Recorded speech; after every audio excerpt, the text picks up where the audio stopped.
કબીર સાહેબની ભક્તિ કરતા આ જીવાત્માને જે કંઈક અંતરાય હોય છે, જે કંઈક અજ્ઞાન હોય છે, જે કંઈક અંધશ્રદ્ધાઓ હોય છે, એ અંધશ્રદ્ધાઓ ધીરે ધીરે નાબૂદ થતી હોય છે।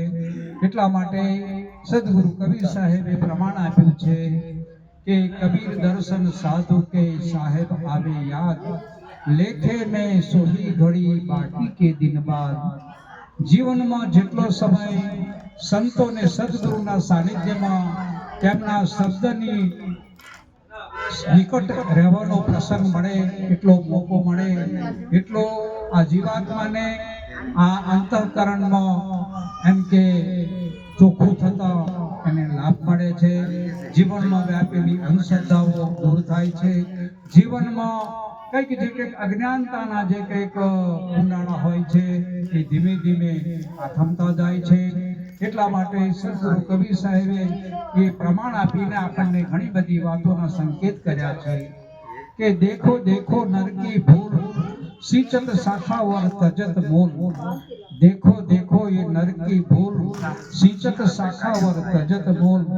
सदगुरु कबीर साहेब કહે છે કે આ જગતની અંદર તમે જુઓ, આજે જો મહેનત કરવાની છે તો આ જગત પુરુષાર્થ કરતો નથી અને એક આવડી એમ કે મિથ્યા મહેનત કરે છે, જેથી કરીને એમની જે કંઈક પુરુષાર્થ છે એ કામે લાગતો નથી। देखो देखो नर की भूल, सिंचत शाखावर तजत मूल।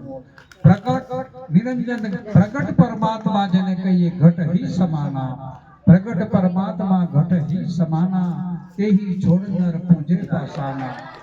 जल पीवे पाषाण धोई, सो आदि अंत पाषाण होई। जुगन जुग हम कहो पुकार, शब्द न माने नर करत रार। कहे कबीर नर कियो न खोज, भटक मुए जैसे बन के रोज।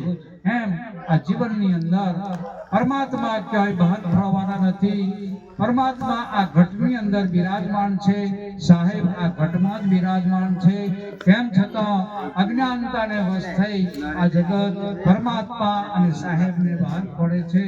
તો આ અવળી મહેનત મૂકી ને ઘટની અંદર તમે એમ કે તપાસ કરો, એમાં તમે પ્રયત્ન પુરુષાર્થ કરો, સંતોના સત્સંગ સાંભળો અને પોતાનું નિજ સ્વરૂપ નક્કી કરો।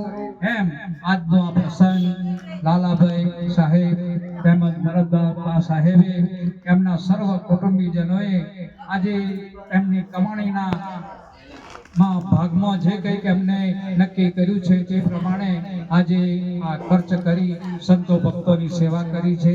એ